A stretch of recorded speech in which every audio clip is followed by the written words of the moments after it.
Welcome to mighty medicos. இன்னைக்கு நம்ம என்ன பார்க்க போறோம் அப்படின்னு சொல்லிட்டு பார்த்தீங்கன்னா, ஒரு ஹைப்பர் டென்சிவ் பேஷண்ட் வந்துட்டு, நான் இப்போ இந்தந்த மாத்திரை சாப்பிட்டுட்டு இருக்கேன். இந்த மாத்திரையே போதுமா? இல்ல வேற என்ன மாத்திரை சாப்பிடுறது? எனக்கு பிபி கண்ட்ரோலே ஆகல அப்படின்னு சொல்லிட்டு கேட்டாலோ, இல்ல எனக்கு பிபி கண்ட்ரோல்டா இருக்கு. இந்த மாத்திரை சாப்பிட்டுட்டு இருக்கேன். இது போதுமா? அப்படின்னு சொல்லிட்டு கேட்டாலோ, நமக்கு பதில் சொல்ல தெரியணும் கண்டிப்பா. இது ஃபர்ஸ்ட் இயர் நம்ம காலேஜ்ல கால் எடுத்து வச்சோனே, அப்பையிலேருந்தே நம்ம டாக்டரா நம்மளோட பப்ளிக் கன்சிடர் பண்ண ஆரம்பிச்சுருவாங்க. So they will ask you these some basic questions. அதனால வந்துட்டு ஒரு ஹைப்பர் டென்சிவ் பேஷண்ட்ட எப்படி மேனேஜ் பண்றது? அப்படிங்கிறது தான் ஃபர்ஸ்ட்டு நம்ம பார்க்க போறோம். ஓகேங்களா? எப்போ ஒரு ஹைப்பர் டென்சிவ் பேஷண்ட் இருந்தாலும், first thing you have to tell them is ஒரு நோட்டோ அல்லது ஒரு கார்டோ வச்சுக்கங்க அப்படின்னு சொல்லிட்டு சொல்லுங்க. ஸோ எப்ப நம்ம ட்ரீட்மெண்ட் பிளான் ஸ்டார்ட் பண்றோமோ, அதுலருந்து அதுல BP and what are the management treatment வேற என்ன எடுத்துக்கிறாங்க அப்படிங்கிறத அதுல அவங்க தொடர்ந்து ரெக்கார்ட் பண்ணிட்டே வரணும். ஸோ அது பார்க்கும்போது தான் இந்த டேப்லெட் சாப்பிடும்போது அவங்களுக்கு பிபி கண்ட்ரோல்டா இருக்கு அப்படிங்கிறத நம்மளால சொல்ல முடியும். ஓகேங்களா? ஸோ ஃபர்ஸ்ட் டைம் அப்படி ஒரு பேஷண்ட் வராங்க அப்படின்னு சொல்லிட்டு வச்சுக்கலாம். அவங்க கிட்ட ஒரு பேஷண்ட் அவங்க கிட்ட வந்தோனே ஹைப்பர்டென்சிவ் சம்மந்தமா வராங்க அப்படிங்கும்போதே, ஃபர்ஸ்ட் நம்ம என்ன பார்க்கணும் அப்படின்னு சொல்லிட்டு பார்த்தீங்கன்னா, பிஎம்ஐ பார்க்கணும். பிஎம்ஐ அப்படின்னு சொல்லிட்டு பார்க்கும்போது, வெயிட் பார்க்கணும், ஹைட் பார்க்கணும். அதுக்கப்புறம் என்ன பார்க்கணும் அப்படின்னு சொல்லிட்டு பார்த்தீங்கன்னா, வெய்ஸ்ட் சர்கம்ஃபரன்ஸ் பார்க்கணும். இது எல்லாமே நார்மல் வேல்யூக்குள்ள இருக்கா அப்படிங்கிறத நம்ம செக் பண்ணிக்கணும். அதுக்கப்புறம் வேற என்ன பார்க்கணும் அப்படின்னு சொல்லிட்டு பார்த்தீங்கன்னா வந்துட்டு, அவங்களுக்கு அசோசியேட்டடா வேற ஏதாவது என்சிடி என்சிடி அப்படின்னா என்னன்னா, நான் கம்யூனிகபிள் டிசீஸ் இருக்கா அப்படின்னு சொல்லிட்டு பார்க்கணும். அப்படி பார்க்கும்போது type 2 diabetes R diabetes mellitus இருக்கா அப்படின்னு சொல்லிட்டு பார்க்கணும். அதுக்கப்புறம் வந்துட்டு ஹார்ட் ரிலேட்டட் டிஸார்டர்ஸ் சச்சஸ் சிசிஎஃப் மாரி ஏதாவது இருக்கா? அதுக்கப்புறம் கிட்னி டிஸார்டர்ஸ் சச்சஸ் சிகேடி மாரி ஏதாவது இருக்கா? அதுக்கப்புறம் பார்த்தீங்க அப்படின்னா வந்துட்டு stroke R டிஐஏ transient ischaemic attack episode ஏதாவது இருக்கா? இல்லன்னா ஆன்ஜைனா இருக்கா? இல்லன்னா வந்துட்டு இஸ்கீமிக் ஹார்ட் டிசீஸ் இருக்கா? இதெல்லாம் ஹைப்பர் டென்ஷனோட அசோசியேட் ஆயிருக்கா அப்படின்னும், இதுக்கு ரிலேட்டடான சிம்ப்டம்ஸ் பத்தியும் நம்ம அவங்க கிட்ட கேட்டு வச்சுக்கணும். ஓகேங்களா? இது கேட்டதுக்கப்புறம் நம்ம என்ன பண்ணணும் அப்படின்னு சொல்லிட்டு பார்த்தீங்கன்னா வந்துட்டு, அவங்களோட பிபி செக் பண்ணணும். ஃபர்ஸ்ட் கொஸ்டினே இது எல்லாமே கேட்டு அந்த நோட்ல வந்துட்டு நம்ம பார்த்து, அவங்க எடுத்துட்டு வந்திருந்த அந்த நோட்லயோ, கார்ட்லயோ இந்த ஹிஸ்ட்ரியலாம் ரெக்கார்ட் பண்ணி வச்சுக்கணும். அதுக்கப்புறம் பார்த்தீங்க அப்படின்னா வந்துட்டு, பிபி செக் பண்ணி அந்த பிபிய ரெக்கார்ட் பண்ணணும். பிபி ரெக்கார்ட் பண்ணும்போது, நம்ம இந்த பீப்பிள வந்துட்டு 2 விதமா பிரிக்கலாம். ஓகேங்களா? Already diagnosed known case of hypertensive disorder and newly diagnosed hypertensive disorder அப்படின்னு சொல்லிட்டு பிரிச்சுக்கலாம். So known case of hypertensive அப்படின்னு வச்சுக்கிட்டோம்னா, அதை 2 விதமா பிரிக்கலாம். known case of hypertensive disorder people வந்துட்டு systolic BP less than 140 இருக்கு அண்ட் diastolic BP வந்துட்டு less than 90 இருக்கு அப்படின்னு சொல்லிட்டு வச்சுக்கலாம். இந்த மாதிரி இருந்துச்சு அப்படின்னா, நம்ம எதுவுமே பண்ண தேவையில்லைங்க. அவங்கள வந்துட்டு அதே ட்ரீட்மெண்ட்டை கன்டினியூ பண்ண சொல்லிக்கங்க. ஓகேங்களா? அண்ட் அவங்களுக்கு நம்ம லைஃப் ஸ்டைல் மாடிஃபிகேஷன் அட்வைஸ் குடுக்கணும். அண்ட் 1 மந்த்ஸ் ஒன்ஸ் ரெகுலரா ஃபாலோ பண்ணிக்கங்க அப்படிங்கிறத மட்டும் சொல்லிக்கங்க. ஸோ லைஃப் ஸ்டைல் மாடிஃபிகேஷன் என்னது அப்படிங்கிறத நான் கடைசியில உங்களுக்கு சொல்றேன். ஓகேங்களா? ஸோ இதுதான் வந்துட்டு நான் கேஸ் ஆஃப் டயபெட்டிஸா இருந்து 140, 90க்கு கீழ பிபி இருந்துச்சுன்னா நம்ம பண்ண வேண்டிய விஷயங்கள். இந்த பிபி சிஸ்டாலிக் பிபி வந்துட்டு 140க்கு மேலயும், டயஸ்டாலிக் பிபி வந்துட்டு 90க்கு மேல இருந்துச்சு அப்படின்னா வந்துட்டு, நம்ம நியூலி டயக்னோஸ்டு ஹைப்பர்டென்சிவ் டிஸார்டர் பீப்பிள்க்கு என்ன பண்றோமோ, அதே நம்ம இவங்களுக்கும் ஃபாலோ பண்ணிக்கலாம். ஓகேங்களா? இப்போ நியூலி டயக்னோஸ்டு பேஷண்ட்டா இருந்தா, எப்படி அவங்கள பிரிப்போம் அப்படின்னு சொல்லிட்டு பார்த்தீங்கன்னா வந்துட்டு, ஃபர்ஸ்ட்டு சிஸ்டாலிக் பிபி பார்த்தீங்க அப்படின்னா, 140 to 159 அப்படின்னும், டயஸ்டாலிக் பிபி அப்படின்னு சொல்லிட்டு பார்த்தீங்கன்னா வந்துட்டு, 90 to 99 அப்படின்னு பிரிப்போம். இவங்கெல்லாம் வந்துட்டு ஒரு கேட்டகரி. இன்னொரு கேட்டகரி என்ன அப்படின்னு சொல்லிட்டு பார்த்தீங்கன்னா வந்துட்டு, systolic BP is greater than 160 millimeter of mercury and diastolic BP is greater than or equal to 90 millimeter of mercury. இந்த மாதிரி நியூலி டயக்னோஸ்டு பீப்புளாக இருந்தாலும் சரி, ஆல்ரெடி ட்ரக்ஸ் எடுத்திருக்க பீப்புளாக இருந்தாலும் சரி, அவங்களே இந்த மாதிரி 2 கேட்டகரியாக நம்ம பிரிச்சுக்கணும். ஓகேங்களா? இது இந்த பீப்புள் வந்துட்டு 140 to 159 சிஸ்டாலிக் அண்ட் டயஸ்டாலிக் வந்துட்டு 90 to 99 இருக்காங்க அப்படின்னு சொல்லிட்டு வச்சுக்கோங்க. அவங்கக்கிட்ட அசோசியேட்டட் ரிஸ்க் ஃபேக்டர்ஸ் கேட்டு வச்சுக்கணும். அவங்களுக்கு வந்துட்டு ஏதாவது என்சிடி அசோசியேட் ஆயிருக்கா?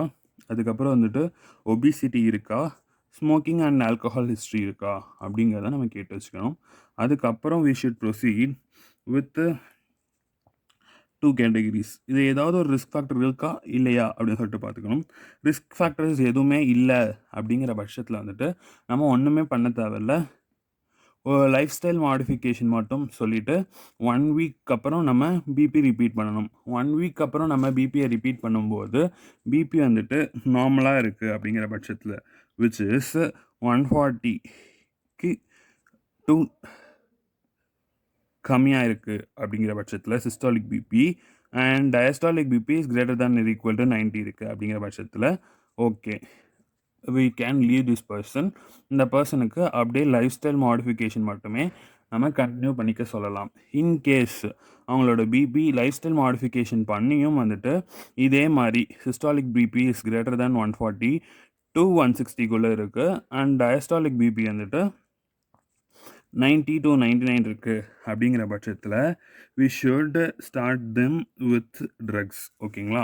அப்போது அந்த மாதிரி இருக்க பீப்புளுக்கு என்ன ட்ரக் கொடுக்கணும் அப்படின்னு சொல்லிட்டு பார்த்தீங்க அப்படின்னா வந்துட்டு டேப்லெட் ஆம்லோடிபின் 5 mg ஓடியாக கொடுக்கணும். ஓகேங்களா? அண்ட் லைஃப் ஸ்டைல் மாடிஃபிகேஷன் சொல்லிவிட்டு 1 month கழித்து திருப்பியும் வந்துட்டு அவங்கள ஃபாலோ அப் பண்ண சொல்லணும். அப்போது பிபி பார்த்துட்டு கண்ட்ரோல்டாக இருக்குது அப்படிங்கிற பட்சத்தில் இவங்க மாதிரியே தான் கண்டினியூ த சேம். அதிகமாக இருக்குது அப்படின்னா வந்துட்டு நம்ம திருப்பியும் அடுத்து சொல்கிறோம். ஓகேங்களா? இப்போது இந்த மாதிரி ரிஸ்க் ஃபேக்டர் இல்லைன்னா இப்படி சொல்லியிருந்தோம். ரிஸ்க் ஃபேக்டர் ப்ரெசண்ட்டாக இருந்துச்சு அப்படின்னா 140 to 160 ஃபஸ்ட்டு டைம் பார்க்கும்போது என்ன பண்ணணும் அப்படின்னு சொல்லிட்டு பார்த்தீங்கன்னா வந்துட்டு ஆம்லோடிபின் ஓடி கொடுத்துடணும். புரியும் அப்படின்னு சொல்லிட்டு நினைக்கிறேன். ஏன்னா வந்துட்டு ரிஸ்க் ஃபேக்டர் இல்லைன்னா 1 வீக் கழித்து பார்த்துட்டு அதே மாதிரி பிபி இருந்துச்சுன்னா நம்ம ஆம்லோடிபின் 5 mg ஓடியாக கொடுக்குறோம். இதே ரிஸ்க் ஃபேக்டர் ப்ரெசென்ட்னா ஃபர்ஸ்ட் டைமே பிபி அதிகமாக இருக்கும்போதே ஆம்லோடிபின் 5 mg ஓடி கொடுத்துட்டு லைஃப் ஸ்டைல் மாடிஃபிகேஷன் சொல்லிவிட்டு அதுக்கப்புறம் பார்த்தீங்க அப்படின்னா வந்துட்டு 1 month ஒன்ஸ் ரெகுலர் ஃபாலோஅப்பு அவங்களையே பண்ண சொல்லணும். ஓகேங்களா? இதுதான் வந்துட்டு newly diagnosed people or a known case of hypertensive people if it is greater than 140 systolic and diastolic is greater than 90 இருந்தால் இதுதான் பண்ணணும். If the systolic BP is greater than 160 or equal and diastolic BP is greater than or equal to 99 or 100 அப்படின்னு சொல்லிட்டு வச்சுக்கலாம். ஓகேங்களா? இதுவும் 100 தான், not 90. இப்படி இருந்துச்சு அப்படின்னா நம்ம என்ன பண்ணணும் அப்படிங்கிறத நம்ம பார்க்க போகிறோம். இப்படி இருந்துச்சு அப்படிங்கிற பட்சத்தில் நம்ம என்ன பண்ணலாம் அப்படின்னு சொல்லிட்டு பார்த்தீங்கன்னா வந்துட்டு இந்த பீப்புளுக்கு வந்துட்டு டேப்லெட் ஆம்லோடிபின் 10 mg பர் டே வரைக்கும் கொடுக்கலாம். விச் மீன்ஸ் 5 mg பீடியாக கொடுக்கலாம். அதுக்கப்புறம் என்ன பண்ணலாம் அப்படின்னு சொல்லிட்டு பார்த்தீங்கன்னா வந்துட்டு செகண்ட் ட்ரக் ஆட் பண்ணலாம். ஓகே, அந்த செகண்ட் ட்ரக்கு எப்படி ஆட் பண்ணணும் அப்படின்னு சொல்லிட்டு அதுக்கு ஒரு ப்ரோட்டோக்கால் இருக்குது. அந்த ப்ரோட்டோக்காலை நம்ம இப்போ பார்க்கலாம். ஓகேங்களா? இந்த மாதிரி கொடுத்துட்டு நம்ம என்ன பண்ணணும் அப்படின்னு சொல்லிட்டு பார்த்தீங்க அப்படின்னா வந்துட்டு 1 month கழித்து ரெவ்யூக்கு வர சொல்லணும். வரும்போது பிபி வந்துட்டு 140 90க்கு கீழே இருந்துச்சுன்னா டு கண்டினியூ த சேம். இது if it is greater than 140 90 இருந்துச்சு அப்படின்னா we have to add the third drug. ஓகேங்களா? புரிஞ்சிருக்கும் அப்படின்னு சொல்லிட்டு நினைக்கிறேன். ஸோ எப்போ எந்த ட்ரக் ஆட் பண்ணும் அப்படிங்கிறத நான் இப்போ சொல்லியிருக்கேன். இந்த செகண்ட் ட்ரக்குக்கு ஒரு ப்ரோட்டோக்கால் இருக்குதுன்னு சொன்னேன் இல்லைங்களா? எந்த பிபி இஸ் மோர் தேன் 160 100 இருக்கும்போது பிபி 160 100க்கு மேலே இருந்துச்சு அப்படின்னா வந்துட்டு என்ன செகண்ட் ட்ரக்கு எந்தெந்த இதுக்கு எப்படி ஆட் பண்ணணும் அப்படிங்கிறத இப்போ நம்ம பார்க்கலாம். ஸோ எப்போ பிபி வந்துட்டு சிஸ்டாலிக் பிபி மோர் தென் 160 டயஸ்டாலிக் பிபி மோர் தென் 100 இருக்கும்போது நம்ம என்ன ப்ரோட்டோக்கால் சொல்லியிருந்தோம்? First life style modification and tablet ஆம்லோடிபின் 10 mg per day which is 5 mg பீடியாக கொடுக்கலாம் அப்படின்னு சொல்லிட்டு சொல்லியிருந்தோம். அது கூட we should add the second drug அப்படின்னு சொல்லிட்டு சொல்லியிருந்தோம். அந்த செகண்ட் ட்ரக்கான ப்ரோட்டோக்கால் தான் இப்போ பார்க்க போகிறோம். அந்த பேஷண்ட்டுக்கு வேறு எந்த டிசீஸுமே கிடையாது, ஒன்லி ஹைப்பர்டென்சிவ் டிஸார்டர் மட்டும்தான், which is isolated hyper tension. வேறு எந்த நான் கம்யூனிகபிள் டிசீஸுமே இல்லை அப்படின்னா வந்துட்டு நம்ம டேப்லெட்டை ஆம்லோ 10 mg பர் டே கூட வேறு என்ன தரலாம் அப்படின்னு சொல்லிட்டு பார்த்தீங்கன்னா வந்துட்டு we should add tablet chlorthalidone which is diuretic. அது வந்துட்டு 12.5 mg to 25 mg ஓடியாக கொடுக்கலாம். Or otherwise we can give tablet enalapril கொடுக்கலாம் which is 2.5 to 20 mg per day வரைக்கும் கொடுக்கலாம். Or otherwise we can give tablet atenolol 25 to 100 milligram per day வரைக்கும் கொடுக்கலாம், which is isolated hypertension. அந்த கேஸுக்கு வேற எந்த associated NCD இல்லை என்றால். இது if the patient is associated with diabetes mellitus அப்படியா இருந்தால் we can add amlodipine 10 mg per day கூட we can add tablet enalapril 2.5 to 20 mg per day. எந்த டோஸில் கண்ட்ரோல் இருந்தோ அந்த டோஸ் வரைக்கும் கொடுத்துக்கலாம். Or otherwise tablet telmisartan 20 mg to 80 mg per day வரைக்கும் கொடுக்கலாம். ஓகேங்களா. இது if the patient is associated with ischemic heart disease ஓட அசோசியேட் ஆயிருக்காங்க அப்படின்னா ஆம்லோ 10 mg per day கூட we can add tablet metoprolol 25 to 100 mg per day வரைக்கும் கொடுக்கலாம். Or otherwise tablet அட்டினலால் 25 to 100 mg per day வரைக்கும் கொடுக்கலாம். இது கூட we should definitely add tablet aspirin 75 milligram OD plus tablet isosorbate dinitrate 5 mg to 10 mg டிடிஎஸாக கொடுக்கணும். இது ரெண்டையும் நம்ம மறந்துடவே கூடாது. ஆன்டி ஹைப்பர்டென்சிவ் ட்ரக்கு ஆம்லோடோபின் கூட either metoprolol or atenolol plus aspirin and isosorbide dinitrate in case of ischemic heart disease கண்டிப்பாக கொடுக்கணும். ஓகேங்களா.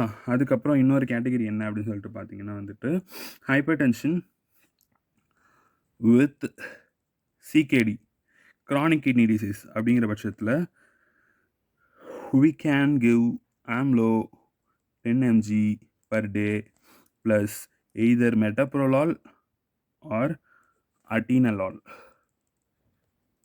ஓகேங்களா. which is 25 to 100 milligram per day வரைக்கும் கொடுக்கலாம். இது எல்லாத்துக்கூடையும் பார்த்தீங்க அப்படின்னா வந்துட்டு இன்னொரு category which is very very important, hypertension associated with bronchial asthma. bronchial asthma கூட associate ஆகிருக்கும்போது we should avoid beta blockers. beta blockers கொடுக்கவே கூடாது. அப்போனா என்ன பண்ணலாம் அப்படின்னு சொல்லிட்டு பார்த்தீங்கன்னா வந்துட்டு ஆம்லோடபின் 10 mg per day ப்ளஸ் இனலாப்ரில் கண்டிப்பாக கொடுக்கலாம். So 2.5 mg to 20 mg per day வரைக்கும் இனலாப்ரில் கொடுக்கலாம்.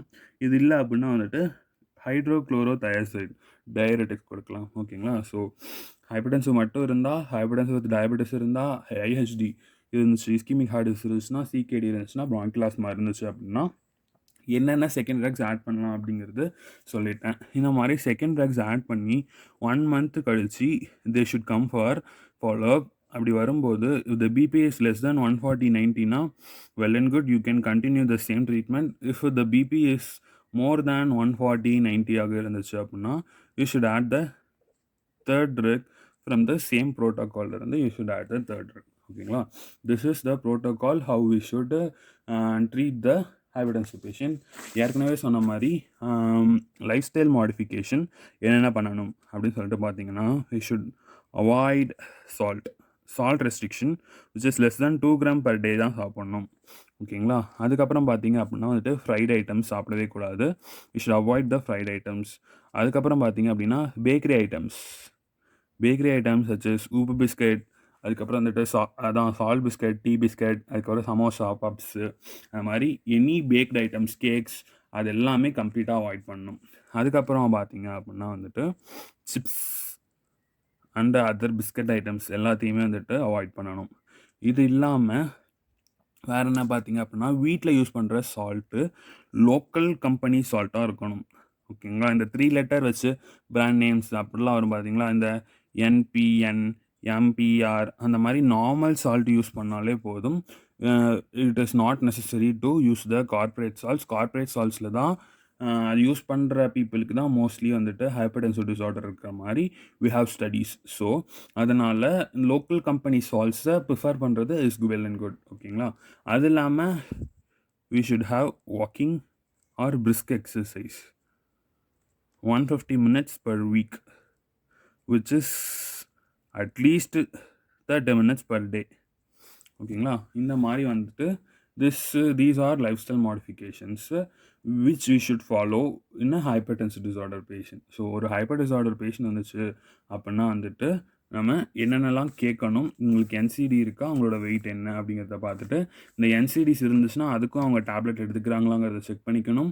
அண்ட் இதை வச்சு we have protocol for second drug and BMI வச்சுட்டு அவங்கள நார்மல் வெயிட் கொண்டு வர வைக்கணும். So these is how we should manage the hypertensive disorder patient. ஓகேங்களா? நெக்ஸ்ட் வீடியோவில் வர இருக்கும். It is thank you from IT medicos. By.